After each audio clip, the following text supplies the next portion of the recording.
Seja bem-vindo a mais um dia do Clique 365. Eu sou Alan Henrique e o Clique é um desafio onde eu trago durante 365 dias consecutivos uma ideia que quando eu aprendi e ela passou a fazer parte da minha vida, ela parece que clica, aquele som que faz quando uma peça encaixa no lugar certo dela. E como clicou para mim, eu espero que clique para você também. E no clique de hoje, 95, meritocracia.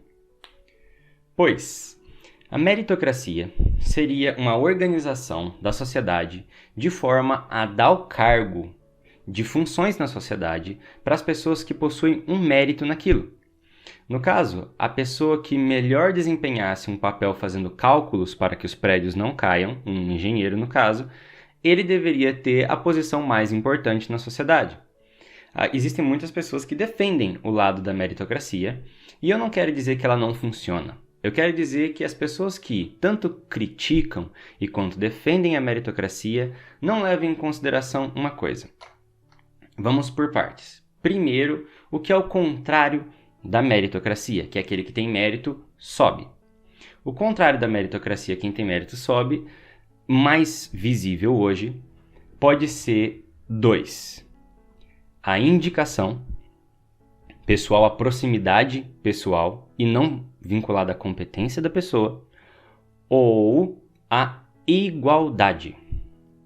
Então, das pessoas que tem um pensamento mais de esquerda, um pensamento mais socialista, eles têm como a igualdade um objetivo a ser atingido. E a igualdade a ser atingida, ela pode ser resumida na seguinte expressão. Cada um faz de acordo com a sua capacidade e recebe de acordo com a sua necessidade. Certo?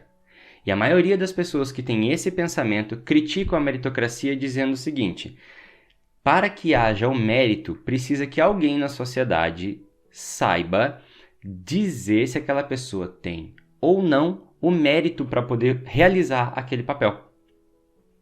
Esquecendo-se que nesse outro modo de enxergar o mundo, que cada um faz de acordo com a sua capacidade e recebe de acordo com a sua necessidade, também precisaria de alguma definição externa à pessoa para definir o que é a capacidade dela e o que é a necessidade dela.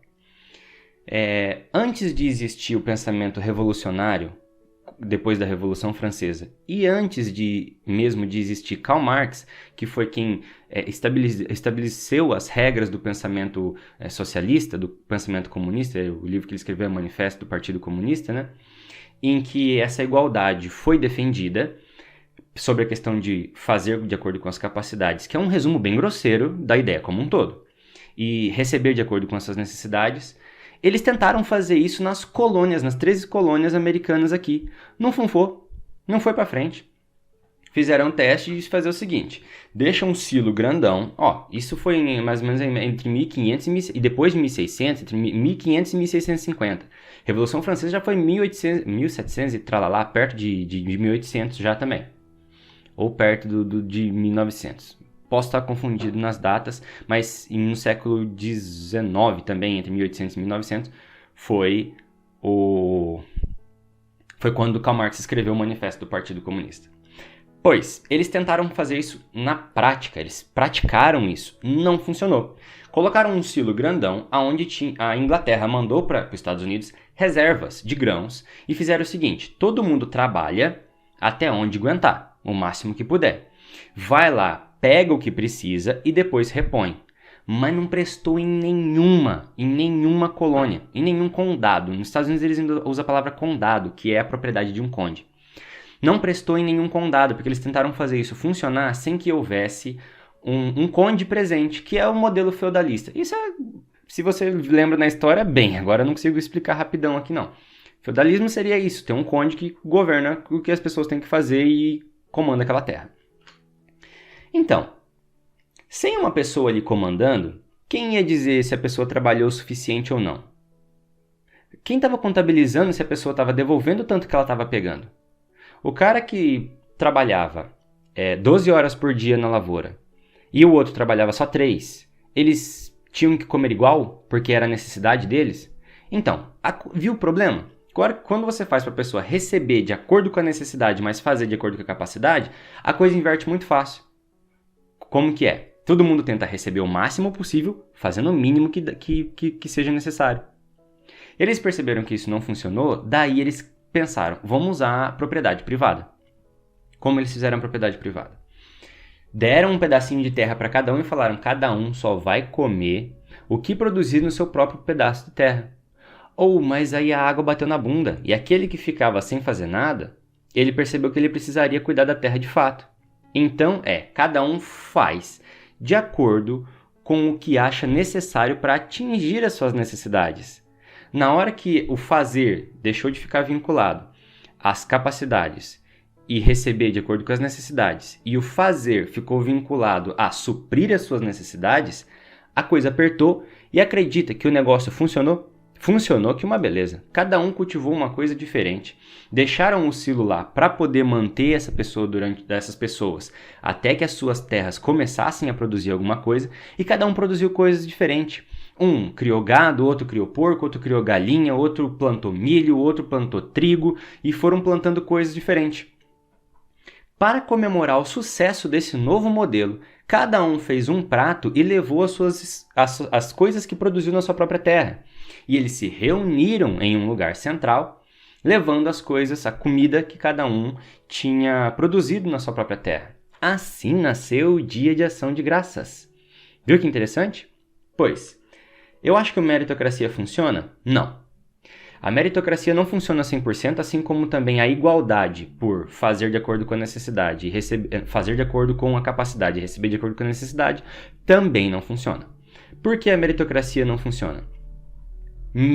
Primeiro, o mesmo erro que acontece numa sociedade que procura igualizar.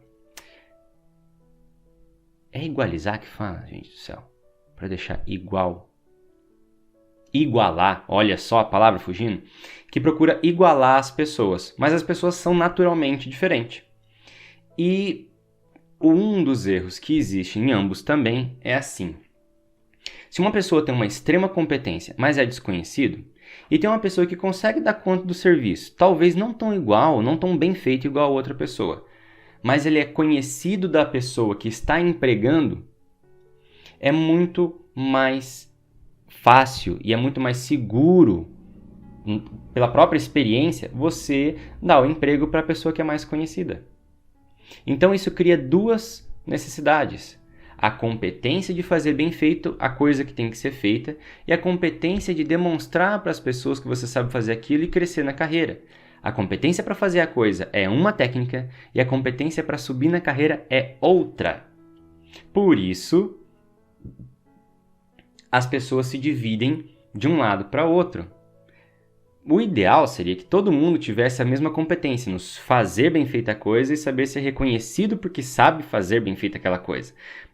Mas isso não é a regra geral. Às vezes a pessoa sabe subir mais do que sabe fazer, às vezes a pessoa sabe fazer mais do que sabe demonstrar que sabe. E aí surgem essas duas formas de tentar corrigir a diferença que vem disso. A diferença que vem disso surge na necessidade de querer igualar toda a sociedade ou vamos organizar pelo mérito. Os dois precisam de alguém externo para dizer o que é o mérito de cada um, o que é a necessidade de cada um e o que é a competência de cada um. Pois bem, esse foi o clique de hoje. Se você gostou, curte, comenta, compartilha, se inscreve no canal, ativa o sininho para receber as notificações e até o clique de amanhã.